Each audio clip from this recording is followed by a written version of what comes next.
Welcome everybody to this week's Changemakers webinar. I will start our day with the karakia no reira kei no tata. He honore e kroria ki tatua mo tāna mai ngaro o ki runga I te whenua e whakaaro pai ki ngā tāngata katoa. Hei mua koe ia mātou I hoa hei tohi o mātou mahi katoa. Koe anō hoki hei whakakaha ia mātou kia whai kroria ai mātou roto I au mahi katoa. He mea tīmata, he mea mahi, he mea whakaoti roto I a koe. Kia whiwhi ai mātou I te oranga tunutanga. Tā te mea I atu whaitea nei mātou I tēnei rā. Kroria ki tō ingoa tapu. Āmine. Kia ora tātou. Again, welcome back for this installment of our Changemakers webinar. Just as a reminder for the tikanga of our room, there is a chat function in the bottom right-hand corner of this Google Meet. If you have any pārtai or if you think of anything that you want to ask into the forum, please leave it in there. There will be a dedicated Q&A time in the last maybe 10-15 minutes of our hour, just to allow the kōrero to flow naturally. I want us to be focusing on tools. So the real function of our fortnightly webinars is for the people in these different communities to listen to the kōrero, understanding that this is the experience of one person and one kaupapa within a whāriki of kaupapa. And the strength that we can take from other kaupapa will only add to our own and make it more diverse, and eventually growth will come through. Again, nei rā te mihi atu kia tātou. Our kaupapa kōrero for today is Fitz. Fitz runs the amazing kaupapa 275 out of Tāmaki Makaurau. Kia ora, Fitz. Whakalawhalahi atu. Right, we're just going to get straight into it, brother. What is 275? 275, the numbers is the phone number for Mangere. And the people of Mangere is always, especially my generation, has always identified themselves to area codes and phone numbers. So what I've done is I have taken it and sort of rebranded our community numbers into letters and attached the brand to it. And the brand that I've attached to it is who we've always been, a positive and vibrant community. But we got lost along the way because we were trying to be someone, or we were trying to be people we weren't. Yeah. In a nutshell. In a nutshell. So where did this idea start? Where did the idea of starting 275 as it is start for you? So 275, so it's where it started was I was helping a friend of mine with his business. And he encouraged me to start my own business. But what I learned from his business, or helping him start his, was you can't just create a business or something where there's no meaning behind it. So when he encouraged me to start my own business, I was thinking about what it was. And something dear to me and my heart is my community. So I started just the concept in my head, a merch brand. And during that time, my friend who was working with at traffic management was selling a barbershop. So everything started aligning together. I was selling these glasses for my friend. I started this merch brand, and then the barbershop come available. So I've always wanted to get into business and to learn business properly. I thought, actually, I'll get into this barbershop and I'll learn proper business structure through that. And then got the barbershop, we got in there, and then, yeah, 275 started. Cool. So I know that we have a lot of examples regarding Matt Brown when it comes to the cultural role of the barbershop. But from a Mangere perspective, from a 275 perspective, what is the cultural role of the barbershop? What role does it play within our culture? I think what I will mention is at the very beginning, at the barbershop, when we opened up, there was a high number of suicide amongst men. And there was nowhere for them to go. So I opened up the barbershop. There's a post, if you look through my social media, one of the very first posts was me opening up the space for men to come through and have a place to chill. Because I know we all just are longing for connection. We all just want somewhere to just, sometimes home isn't the safest place. So we opened up the barbershop. And yeah, it just went from there. But then where my whole thought process changed of where barbershops were, because we were still trying to figure it out. I'm not a barber, and I'm not a businessman, but I was just finding myself within this space. I always loved helping people. That's why I opened up the space for that for men. But then Matt Brown done his wānanga in Port Waikato just a couple of months after we opened. And then I went down there. I thought I was going to learn about barbering. But when I went down there, he told us his story. He told us about healing. He told us about what a barbershop is or what it can be. Then I looked at Mux and I said, this is it, bro. This is what our barbershop's going to be. It's going to be for the community. Because no one in Auckland at the time was opening up their doors for mental well-being at the time. And, you know, we sort of felt out of place. But when we went down to the wānanga, we heard Matt's story. He just shared with us what he created, and we brought it back. Yeah. So to answer your question, the barbershop is how would you say, is a cornerstone. That's what Matt says. It's the cornerstone of a community, and that's what we intend to be. Cool. And to be fair, by some metrics, you've already achieved that. Have a talk about what are some of the other kaupapa that have come from, because if it started as a barbershop or as a merch shop, and then a merch shop into a barbershop, this barbershop being this cornerstone, this foundational piece of a community. What are some of the other kaupapa that have come from that foundation that you've built within the barbershop? So our first barbershop, we had a music studio in there. Right. So we started with a music studio where we got youth in to just, you know, express themselves through music, because there's a lot of talent out these ways. Yeah. But there's also no funding to back them. There's no resources. So we just opened up our barbershop for these young'uns to come through and create music. And then through that process, we created like a 275 Live, where they would come, and it's a platform for them to perform, but then they can look back at it and see how they can protect themselves in their craft. So it's all about just creating space. And also, one thing that we don't have here is we have a lot of people doing a lot of work, but we don't have resources and space. So we just opened our space up because we're paying for the lease already. Yeah, you know, and then if we close at 5, we've got all these other hours within the shop that's closed. So we just opened all that time up to the community to use for free. And then that's when we started connecting up with people. People started coming through. There was a lot of entrepreneurs starting. So we got in like IRD and just, you know, just trying to get in and share knowledge around how to be better and things that we weren't taught. Because I'm a product of Mangere, right?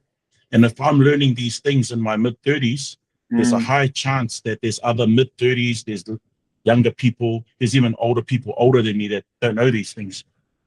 So a lot of the work that we do just comes from connecting with each other and connecting with people who don't have egos, connecting with people who aren't gatekeepers, connecting with people who just want people to be better.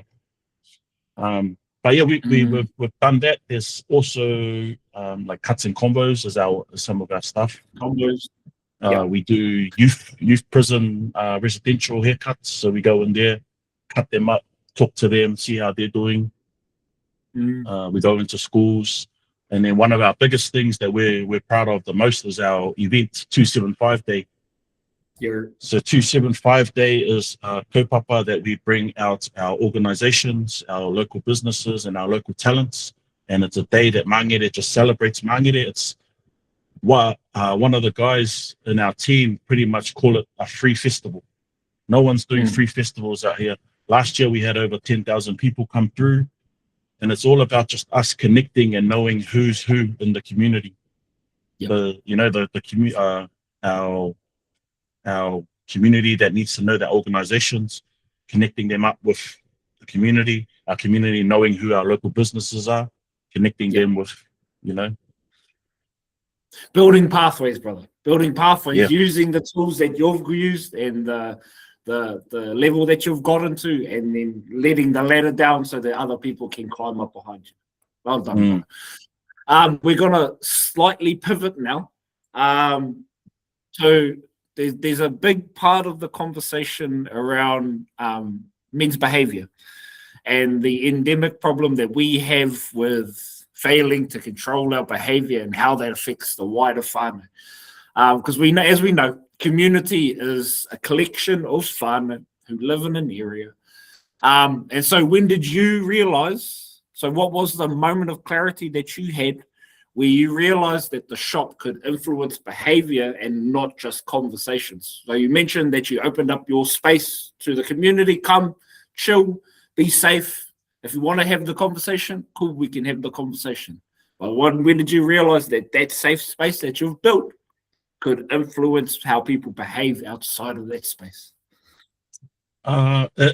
Everything started and pivoted. It's a turning point for us when I attended the wānanga with Matt. Right. Like the amount of things I always give him credit for it. Like, bro, like we wouldn't. I'm a ripple in his work. Yeah. You know. But the pivoting moment was from when I attended that wānanga, and then I learned more about the stuff that I didn't know: emotional well-being, emotional like literature, or however you say it, and how that really affects who we are and how we treat the people around us. Yeah. And one thing I always say is, especially in our communities, that we got this tall poppy thing, right?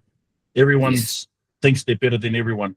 But if we are a shining light or flame and we help someone else light their flame, you know, the more flames we light, the better. Yeah. It's not like we help someone light their flame and then our one goes out. We actually got more light, you know. So my goal is to light as many torches as I can along the way, you know, while keeping mine alive, not losing mine. Alive.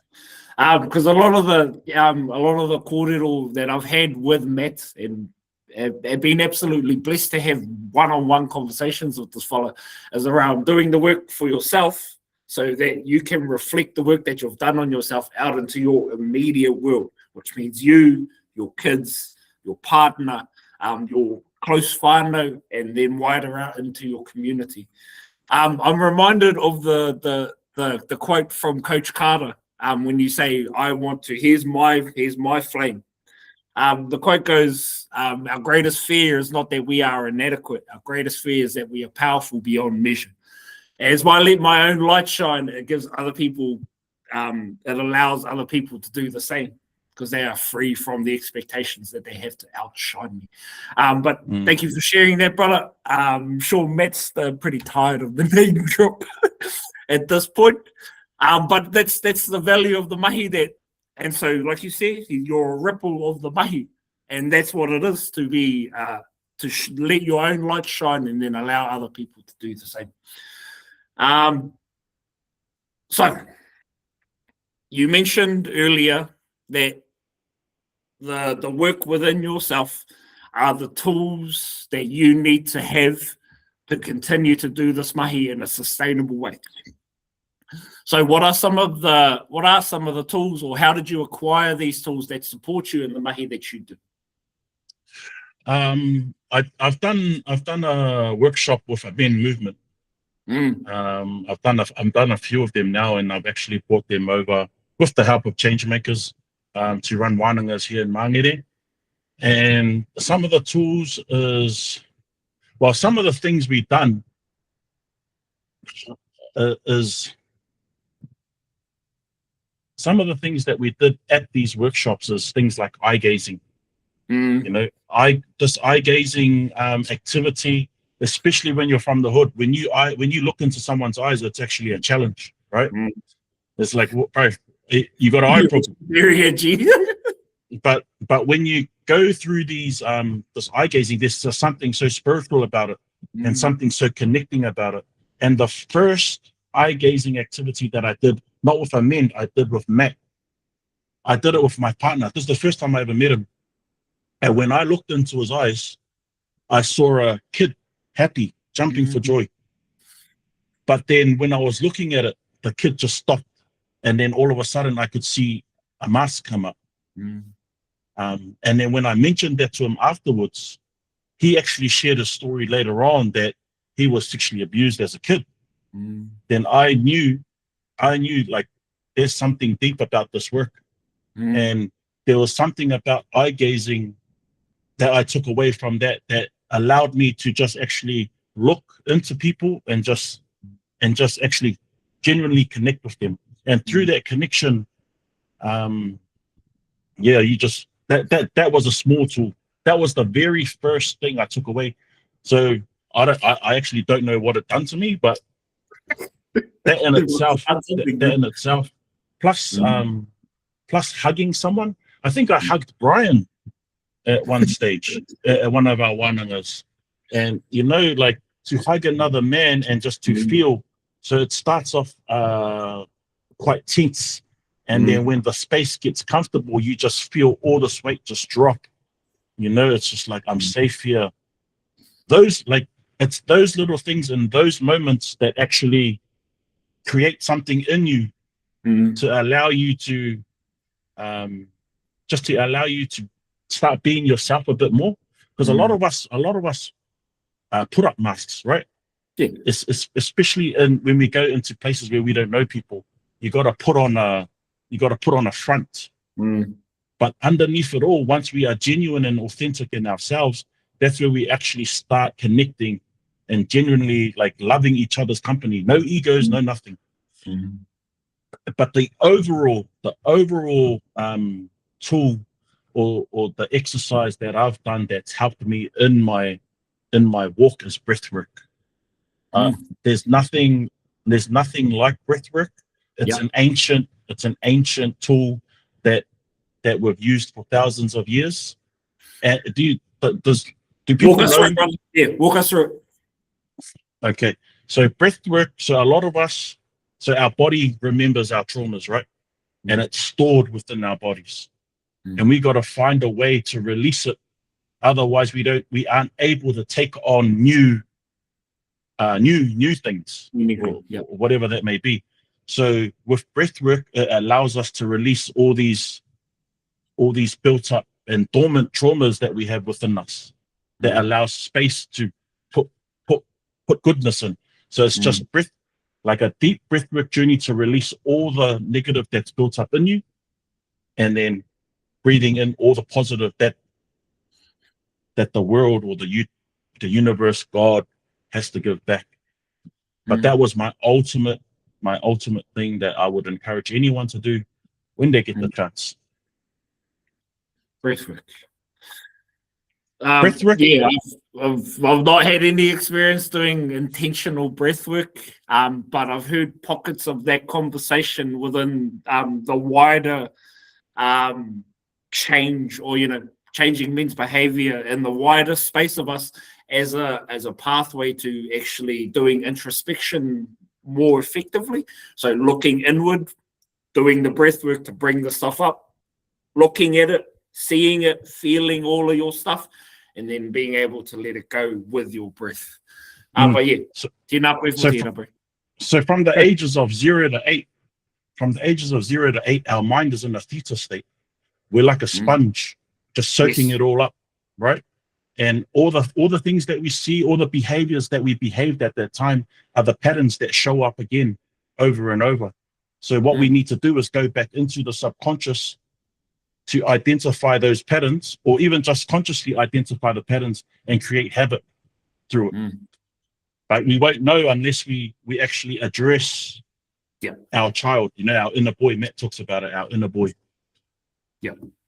And I love how he presents that story too, because it literally is, he brings up a photo of him as a child and uses that as an example to, this is what I had to grow up into. This is what I became after I intentionally chose to do the work that I needed to do for myself. Okay, kind of pivoting back towards like more community, more mangere focused kind of stuff. What are you seeing in mangere that has changed because of the space that you've created? So you mentioned earlier around the music studio, the having the open space, having safe spaces and all of that. What are some of the ripples that you've seen from the mahi that you've done? I would say it's representing your community in a better light. People are just so proud of Mangere and what we've created within our space. They know that when you start representing your community, you don't rep it through violence. Like, yes, we still got some of our kids in schools having inter-school beef, but on the wider scale of community, we're proud of our community. We rep it right, but we're also learning how to handle the situation. So for me, in order to actually get to self-awareness of emotional regulation, we've got a whole nother side to actually get to before we can even get to that. And it starts with community pride. It starts there, but then it also just brings pride back into yourself, into your house, because the deep work can't be done if you're not even passing the shallow stages, right? Yeah. So a lot of what we do, yes, we do the deep work, but we're trying to get people to the point of understanding there is deep work. And that just comes by community pride, positivity, speaking well, creating space where you come and the vibe there is just positive. Like that in itself, that in itself is a starting point for some of these communities. And that's where we do like a suicide hikoi once a year. So it's bringing people together, just bringing that awareness in. Then when they come in, they know who we are, and then you can see we do some more of the deep work. But you only can go into that frequency if you're actually coming above and coming up. That makes sense. Yeah, no, fair enough. Those are exactly the kinds of ripples that we want to see in the wider community, which is why we're trying to pump up what the Changemakers network can be, because ultimately everyone that's a part of this network is a representative of their home, of their what their reality is. And so if we can share the cordial like this, it might be small as going for a hikoi with a mate, but that can blow up into a suicide, a hikoi around the awareness for suicide as an issue. And because most of us have been hit by that monster. Most of our communities have been hit by it, due to all of these mitigating issues. But the one thing that we can do is this one small thing. And then if we create enough of these small things, then critical mass will eventuate and change. There was a part of me that really, really wanted to talk about some of the historic stuff that happened in Tāmaki, particularly around the dawn raids, particularly around immigration, how whānau, our Pacifica whānau have faced massive challenges when coming to Aotearoa. But instead of that, I want to talk about what are some youth successes that you've seen, bro? What are some has there been a kid that came into the barbershop, wanted a haircut, and then eventuated out into and followed the path that you've laid for him as a means for him building what a successful life looks like? I guess the most recent story is one of the barbers that's just left our shop. Right. So we actually had to let him go because of the processes and the standards that we have. But he started in a barbershop 9 doors down on the other side of our town centre. And when he went in there, we still keep in touch with him. But when he went in there, he's actually changing the shape of that barbershop and what they do in there. Yeah. He's the youngest. He's only 22, but the barbers in there are 35, 38. And this is what I mean by there's a lot of us in here that are over 30 that don't know, so a lot of the work that we done and he learned with us within his 2 years, he's actually taken back there. But within this whole space of Mangere, there's a lot of young entrepreneurs coming out. There's a lot of kids focused on fitness now. So I don't know what it's like in other areas, but calisthenics is the big thing right now with kids. A lot of these kids, and it's just giving them, just seeing them is some of the biggest things. And I'm grateful that I have a platform, I have a following. So when I put these kids on my platform, they feel seen, Yeah. and it's not judging them as well. It's just talking like how we're talking here, right? That's how you talk to these kids. You don't talk to them like they're stupid. You don't talk to them like they're anything less. Try and paint a picture. Yeah. Try and paint a picture for them. Yeah. But yeah, there's so many different stories that I can tap into, but off the cuff, I only can think of the most recent one, like last week. Yeah, that was the most recent one. Oh, because that's the perfect, like you mentioned it, and that's the perfect example of the ripple that you've had in these people's life. Like he saw the efficacy of the mahi that you've done in 275.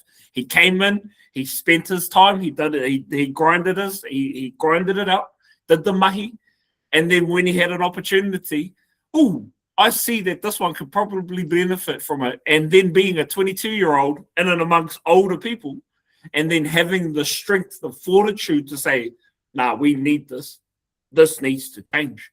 And then having the guts to see it through. That's exactly what we want to enable from our youth, because we all say it, our rangatahi are our future. Our children are our future.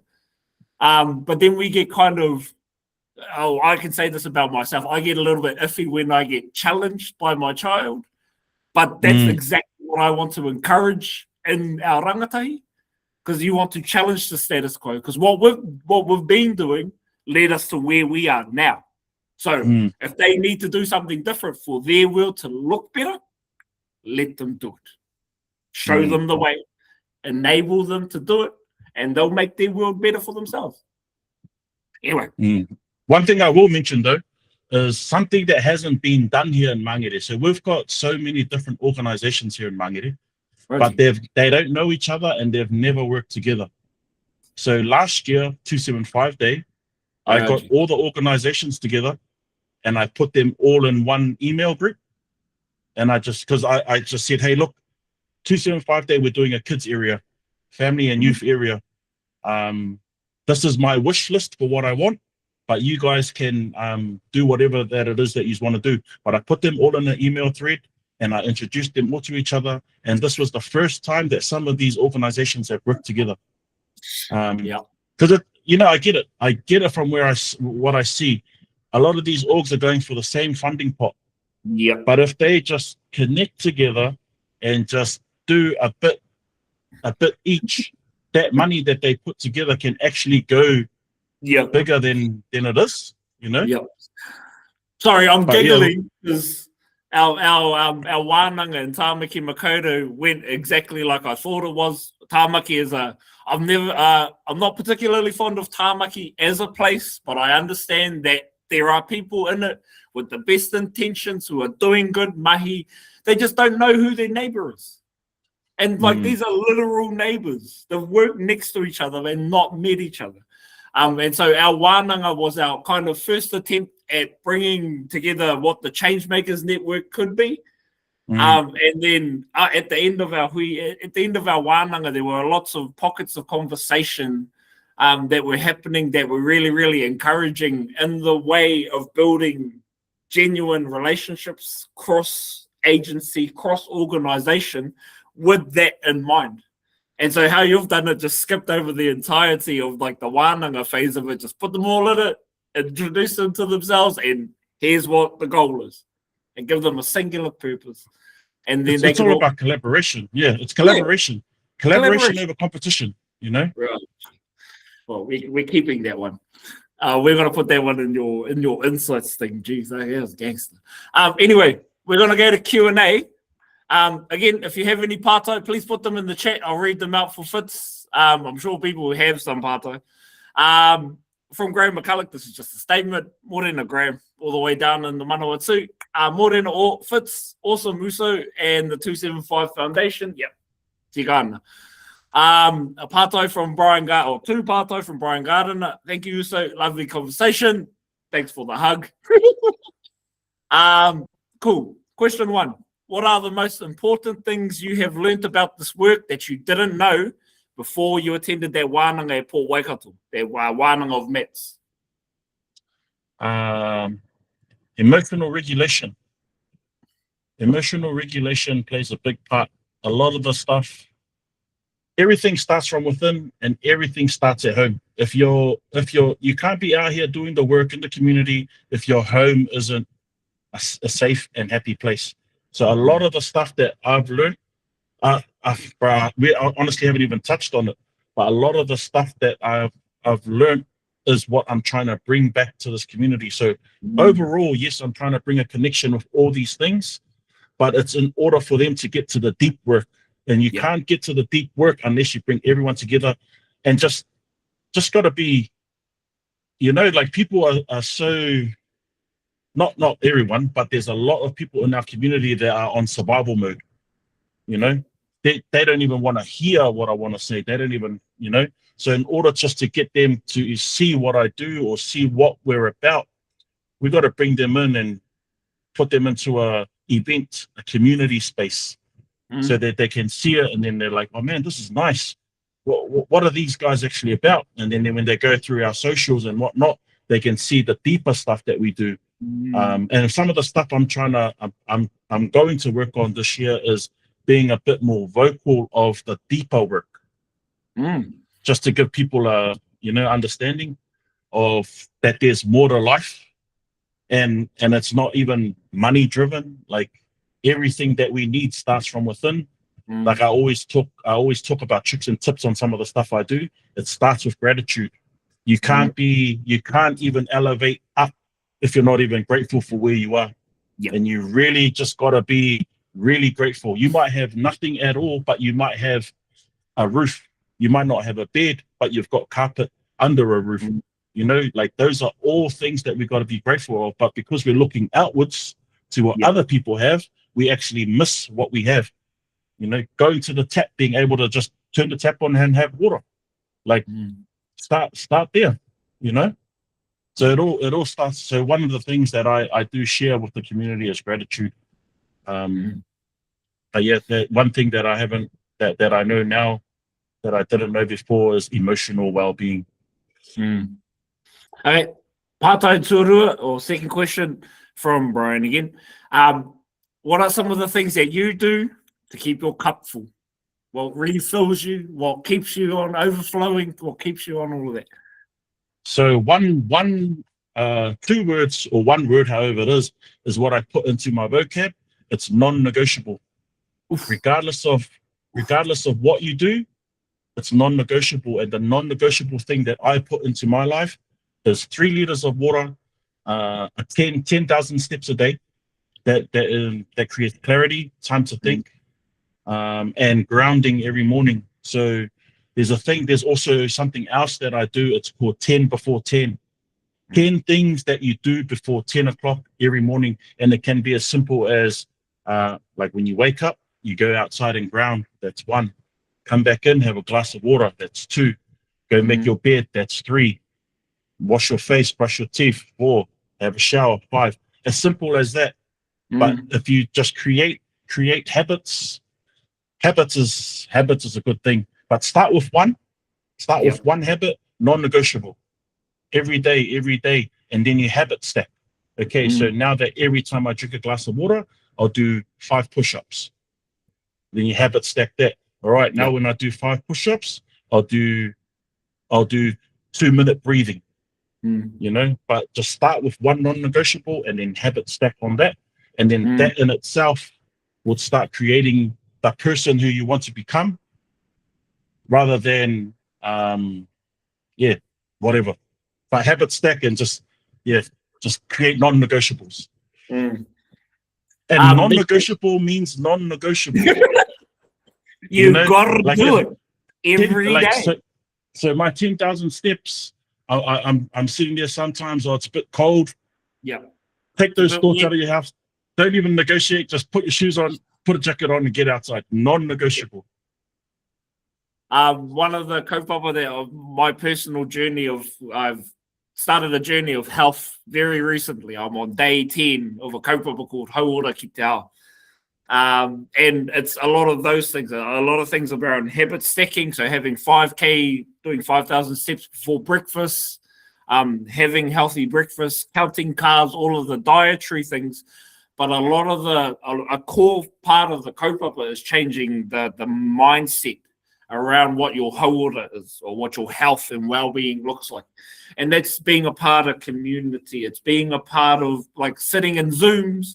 Like I'm not particularly fond of taking photos of myself for whatever reason. But one of the things that this kaupapa ask of you is to take a photo on your daily walk every day. Build it into a habit. And so, again, going back to that Coach Carter thing, every time I take a photo, someone might see it and say, cool, I feel ready to take a photo of myself. And then they habit stack. By supporting, I don't know who I'm supporting, but I know that me taking a photo of myself, that keeps me energized within the kaupapa as a wider thing. But yeah, thank you for sharing that, brother. Also, bro, just quickly, non-negotiable, it creates consistency in your life. A lot of us are inconsistent. The patterns of inconsistency shows up. But if we just do something small every day, at least there's something consistent there that we can start building on. Gotcha. Yeah, consistency. Consistency is the key to most of the mahi that we do. Well, I think I want to call it. There are no more pātai. And I think we've gotten exactly what I needed out of this kōrero, brother. Thank you for sharing. Thank you for coming on today. It's always a pleasure to catch up with you, brother. And I look forward to our future collaborations and moving forward from here. Huri atu ngā mihi kia koutou, i ngā whānau ko hui mai ki roto i tēnei o ngā zuis. Thank you for attending this week's webinar. It's been an absolute pleasure to share this kōrero with you. Last thing from Oleta, just want to say thanks for this. Creates a positive vibe. I'm like, that's exactly what we're going for. Positivity is what we need more of in this world. And if I can create it just in a little space, then imagine what can happen. But anyway, I will close our webinar off with a karakia. No reira kia inoi tātou. E te atua, whakatūwhiratia mai kia mātou, ngā huarahi o te tika, te ora, te pono, te kāra, me te māramatanga. Mā mātou koe whakamuimiti, e whakakrori ki tō ingoa tapu. Āmine. Kia ora whānau. Fitz, stay on the line, please.